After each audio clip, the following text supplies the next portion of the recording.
Roswell, Alien Interview, Chapter 6, My Education Begins. Matilda O'Donnell McElroy personal note. By the 15th day after rescuing Errol from the crash site, I was able to communicate fluidly and effortlessly with her in English. She had absorbed so much more written material by this time that her academic education far exceeded my own. Although I graduated from high school in Los Angeles in 1940 and attended college for 4 years of pre-medical and nursing training, the variety of my own reading had been fairly limited. I had not studied most of the subjects to which Errol had now been exposed, especially considering her acute understanding, very intense study habits, and a nearly photographic memory. She was able to recall long passages from books she read. She was especially fond of sections of her favorite stories from classic literature like The Adventures of Huckleberry Finn, Tales from Gulliver's Travels, and Peter Pan, and The Legend of Sleepy Hollow. By this time Errol had become the teacher and I was the student. I was about to learn what men of Earth don't know and have no way of knowing. The throng of scientists and agents who observed us through the one-way glass of our interview room, whom Errol and I now referred to as the gallery, were growing increasingly impatient to ask her questions. But Errol continued to refuse to allow any questions to be asked of her by anyone other than myself, even vicariously through me as an interpreter or in writing. On the afternoon of the 16th day, Errol and I sat next to each other as she read. She closed the last page of a book she was reading and placed it aside. I was about to hand her the next book from a large pile waiting to be read, when she turned and said, or thought to me, "I'm ready to speak now." At first I was a little confused by the remark. I gestured for her to continue, and she began to teach me my first lesson. Official transcript of interview, top secret. Official transcript of the U.S. Army Air Force, Roswell Army Airfield, 59th Bomb Group. Subject, Alien Interview, July 24th, 1947. First session. "What would you like to say, Errol?" I asked. "I have been part of a domain expeditionary force in this sector of space for several thousand years. However, I have not personally had intimate contact with beings on Earth since 5965 BCE. It is not my primary function to interact with inhabitants of planets within the domain. I am an officer, pilot, and engineer, with many duties to perform. Nonetheless, although I'm fluent in 347 other languages within the domain, I have not been exposed to your English language. The last Earth language with which I was conversant was the Sanskrit language of the Vedic hymns. At that time I was a member of a mission sent to investigate the loss of a domain base located in the Himalaya Mountains. An entire battalion of officers, pilots, communications, and administrative personnel disappeared and the base destroyed. Several million years ago, I was trained and served as an investigation, data evaluation, and program development officer for the domain. Because I was experienced in that technology, I was sent to Earth as part of a search team. One of my duties involved interrogation of the human population that inhabited the adjoining area at that time. Many of the people in that region reported sighting Vimanas, or spacecraft, in the area. Following the logical extension of evidence, testimony, observation, as well as the absence of certain evidence, I led my team to the discovery that there were still Old Empire ships and well-hidden Old Empire installations in this solar system of which we had been completely unaware. You and I were unable to communicate in your language because I personally have not been exposed to your language. However, now that I have scanned the books and the material you provided me, this data has been relayed to our space station in this region and processed by our communications officer through our computers. It has been translated into my own language and relayed back to me in a context that I can think with. I have also received additional information from the files stored in our computers about the English language and domain records concerning Earth civilization. Now I'm prepared to give you certain information that I feel will be of great value to you. I will tell you the truth. Although truth is relative to all other truth, I wish to share with you, as honestly and accurately as possible, truth as I see it, within the boundaries of my integrity to myself, to my race, and without violating my obligations to the organization I serve and have sworn to uphold and protect. Okay, I thought. Will you answer questions from the gallery now? No, I will not answer questions. I will provide information to you that I think will be beneficial to the well-being of the immortal spiritual beings who comprise humanity, and that will foster the survival of all the myriad life forms and the environment of Earth, as it is a part of my mission to ensure the preservation of Earth. Personally, it is my conviction that all sentient beings are immortal spiritual beings. This includes human beings. For the sake of accuracy and simplicity, I will use a made-up word, is-be, because the primary nature of an immortal being is that we live in a timeless state of is, and the only reason for their existence is that they decide to be.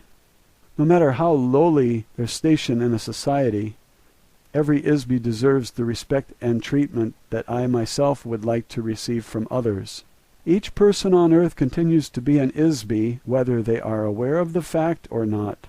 Matilda O'Donnell McElroy, personal note. I will never forget this conversation. Her tone was very matter-of-fact and emotionless. However, for the first time I sensed the presence of a warm and real personality in Errol.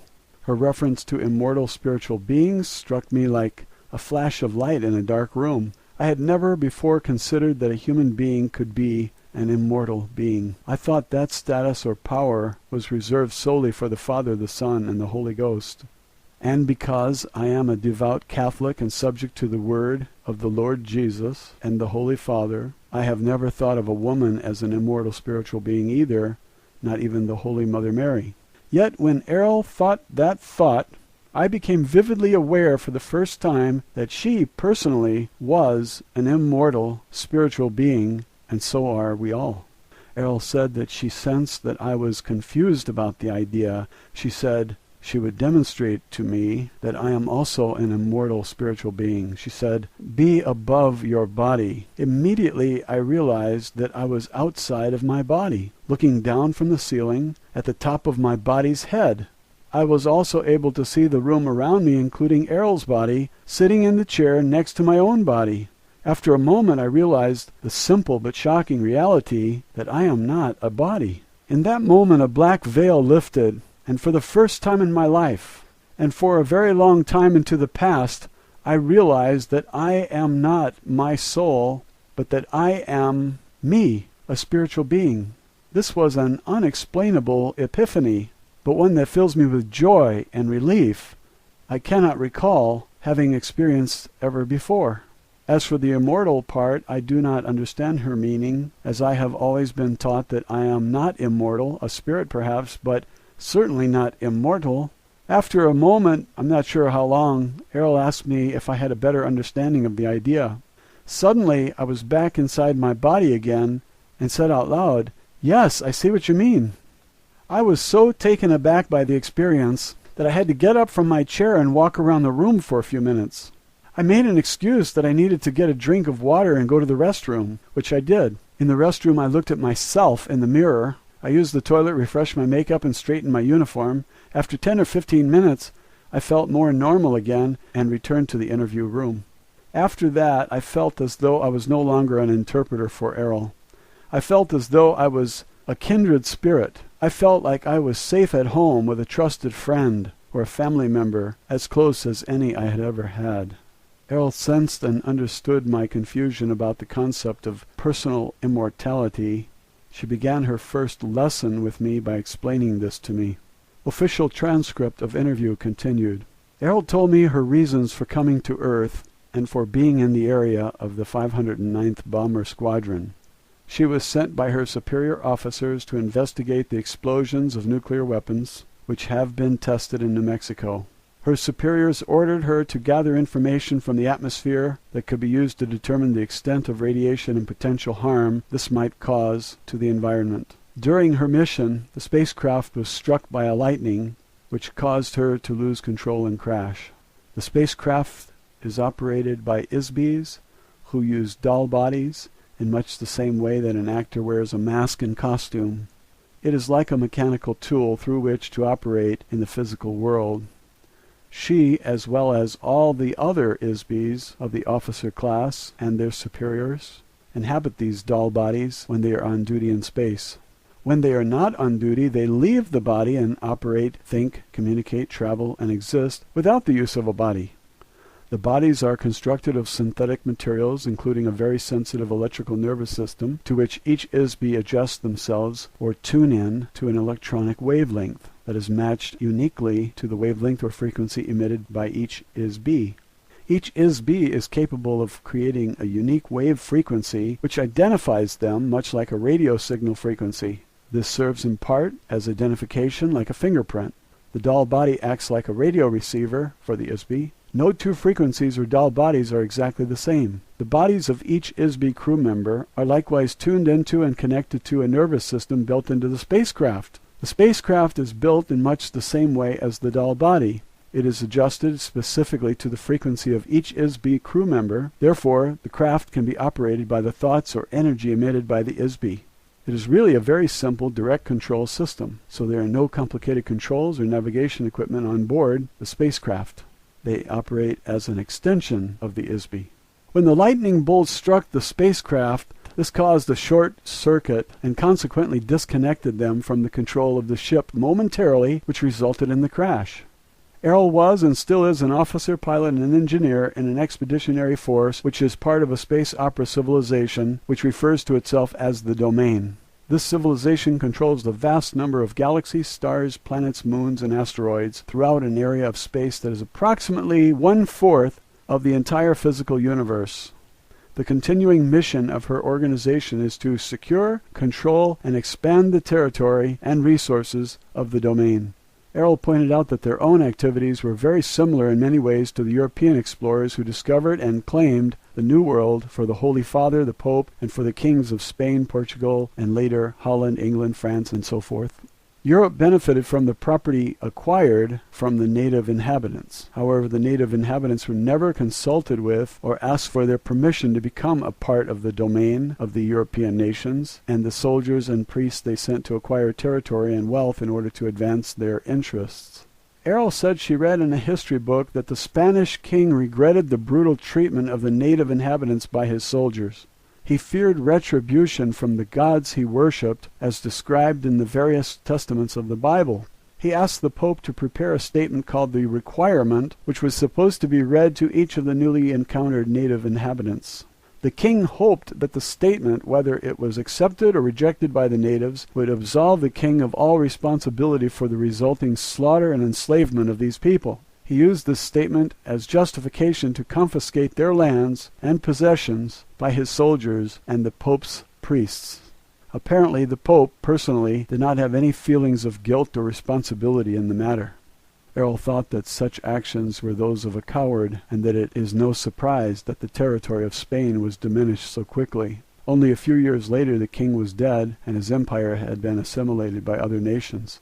Errol said that this sort of behavior does not occur in the Domain. Their leaders assume full responsibility for the actions of the Domain and would not denigrate themselves in this fashion, nor do they fear any gods or have any regret for their actions.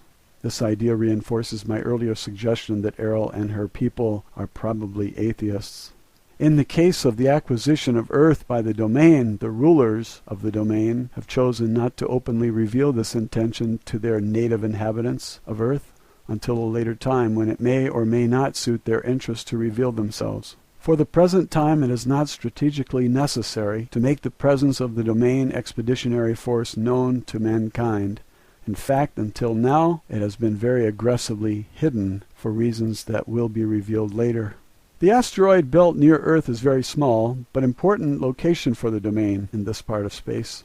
Actually, some of the objects in our solar system are very valuable for their use as low-gravity space stations. They are interested primarily in the low-gravity satellites in this solar system, which consists mainly of the side of the Moon facing away from Earth and the asteroid belt, which is a planet that was destroyed billions of years ago, and to a lesser degree Mars and Venus.